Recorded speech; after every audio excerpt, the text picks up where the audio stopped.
মানুষের মুখের ভাষাটা, মানুষের মনের আকাঙ্ক্ষাটা যেন ঘোষণাপত্রের জায়গা করে নেয়, আমরা মানুষের সাথে কথা বলতে চাচ্ছি। এটা জাস্ট হচ্ছে লিফলেট বিতরণ কর্মসূচি। এমন সাধারণ মানুষ একমত কিনা সেটা তো হচ্ছে 31শে ডিসেম্বর দেখা গিয়েছে। সাধারণ শিক্ষার্থীরা, জনতারা, এমন হচ্ছে সাধারণ মানুষের কাছে আপনারা মিডিয়ারা গিয়ে জিজ্ঞাসা করতে পারেন যে তারা একমত কিনা, তাহলে আপনারা আরও ভালো মানুষের জনমত পেয়ে যাবেন। তবে আমাদের জায়গা থেকে আমরা হচ্ছে মানুষের কাছে যেতে চাচ্ছি। মানুষ যে চাচ্ছে, আমরা যে মানুষের মনের কথা বলতেছি, এটা মানুষের কাছে গিয়ে মানুষকে বোঝাতে চাচ্ছি। পাশাপাশি হচ্ছে সরকার বলেছে যে হচ্ছে তারাই ঘোষণাপত্র দিবে সকল।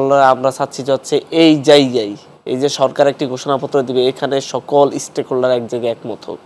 আমরা মূলত হচ্ছে সকল স্টেক হোল্ডার এবং হচ্ছে সরকার যেন হচ্ছে যথাসময়ের মধ্যে, খুব দ্রুততর সময়ের মধ্যেই এটা গুরুত্ব সহকারে করে, তার জন্য আমরা হচ্ছে মানুষের জনমতটাকে আমরা আরও জমিয়ে রাখতে চাচ্ছি। মানুষ যেন এটা থেকে দূরে সরে না যায়। মানুষ যে 31শে ডিসেম্বর পর্যন্ত মানুষ যেই আকাঙ্ক্ষা দেখিয়েছে, যে ঘোষণাপত্রের জন্য মানুষের যে স্বপ্ন আমরা দেখেছি তাদের চোখে মুখে, সেটা তাদের কাছে আমরা গিয়ে আরও এটাকে আরও বাস্তবায়ন করার জন্য আমরা যে পথে আছি, আমরা যে চেষ্টা করে যাচ্ছি তাদের স্বপ্নটা বাস্তবায়নের জন্য, এটা মানুষকে আমরা জানাতে চাচ্ছি।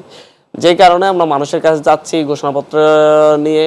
হচ্ছে কেমন ঘোষণাপত্র চাই, মানুষের মুখের ভাষাটা, মানুষের মনের আকাঙ্ক্ষাটা যেন ঘোষণাপত্রের জায়গা করে নেয়, আমরা মানুষের সাথে কথা বলতে চাচ্ছি। এটা জাস্ট হচ্ছে লিফলেট বিতরণ কর্মসূচি। এমন আমরা মানুষের কাছে দৌড়ে গিয়ে, মানুষের দরজায় গিয়ে, মানুষের কাছে গিয়ে আমরা মানুষের কথা শুনতে চাচ্ছি। তারা কী চাচ্ছে ঘোষণাপত্রের মাধ্যমে, তাদের ভবিষ্যৎ আকাঙ্ক্ষার কথাটা কি, যেটা আমাদের ঘোষণাপত্রের মধ্যে আমরা যখন হচ্ছে সরকারের কাছে কোনো একটা প্রস্তাবনা দিতে হবে, তখন আমরা সেই প্রস্তাবনার মধ্যে মানুষের সেই মনের ভাষাটাকে যেন আমরা হচ্ছে এখানে জায়গা করে দিতে পারি।